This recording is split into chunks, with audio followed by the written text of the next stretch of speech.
Para pencinta renungan harian MSC terkasih, jumpa lagi dalam renungan harian MSC Provinsi Indonesia, edisi Selasa 1 Agustus 2023. Hari ini juga dalam kalender liturgi gereja, peringatan wajib dari Santo Alfonsus Maria de Liguori, Uskup dan Pujangga Gereja.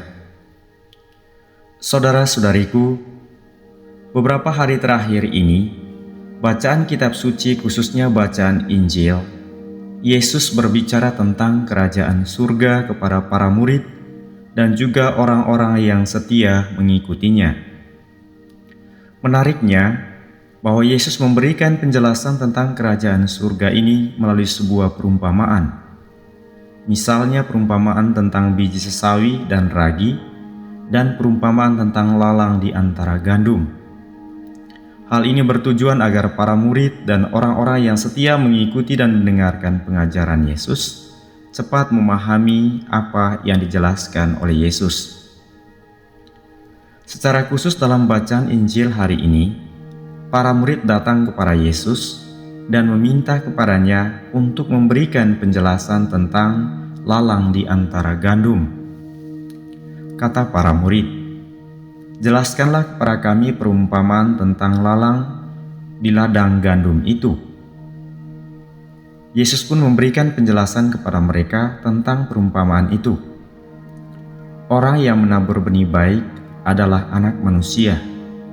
Ladang ialah dunia, benih yang baik itu adalah anak-anak kerajaan, dan lalang adalah anak-anak si jahat. Musuh yang menaburkan benih lalang ialah iblis. Saudara-saudariku, dari penjelasan Yesus tentang perumpamaan ini, kita diingatkan kembali bahwa kita umat manusia adalah milik kepunyaan Allah. Kita semua adalah anak-anak kerajaan surga. Karena kita semua adalah milik kepunyaan Allah, maka dalam diri kita juga mengandung kualitas-kualitas kebaikan.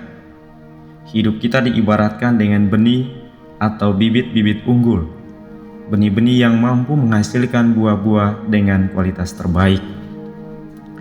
Tetapi saudara-saudariku terkasih, iblis atau kuasa jahat sungguh memahami hal ini dengan baik. Oleh karena itu, setiap saat ia berjuang untuk merusak benih kebaikan atau kehidupan umat manusia dengan cara menaburkan benih-benih kejahatan atau lalang. Dengan satu tujuan, ia mau merusak kehidupan kita.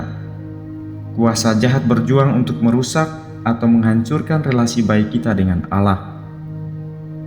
Ia berjuang untuk memisahkan kita dari kerajaan surga dan memisahkan kita dari Kristus. Setiap saat kuasa jahat menaburkan benih-benih kejahatan, dendam, iri hati, egois, merendahkan orang lain, marah, dan berbagai benih kejahatan lainnya dalam pikiran, perasaan, dan hati kita. Sehingga dalam hidup sehari-hari, tanpa kita sadari, benih-benih kejahatan itu bertumbuh, berkembang, bahkan menguasai kehidupan kita. Sehingga tidak heran, kita lihat dalam hidup kita setiap hari, begitu banyak terjadi tindakan kejahatan dan kekerasan. Orang-orang yang sebelumnya begitu baik, kelihatan rendah hati, tekun berdoa, tetapi tiba-tiba berubah menjadi orang yang kasar, suka marah, tidak peduli, bahkan meninggalkan imannya. Oleh karena itu, saudara-saudariku, mari kita berjuang dengan sekuat tenaga untuk melawan kuasa kejahatan yang selalu berusaha menguasai kehidupan kita.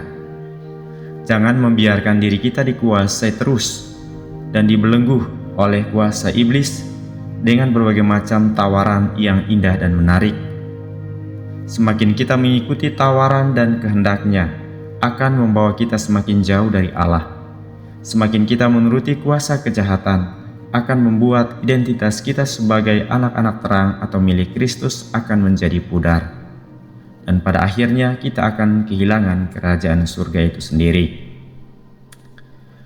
Dalam bagian terakhir dari Injil hari ini, Yesus memberikan suatu penegasan kepada kita bahwa segala sesuatu yang menyesatkan semua orang dan melakukan kejahatan, pada akhirnya akan dicampakkan ke dalam dapur api, dan orang-orang yang melakukan kebenaran akan bercahaya seperti matahari dalam kerajaan Bapa di surga.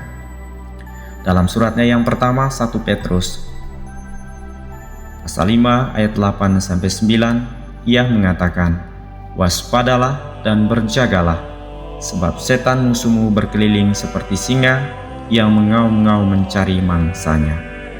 Lawanlah dia teguh dalam iman." Tuhan memberkati kita semua.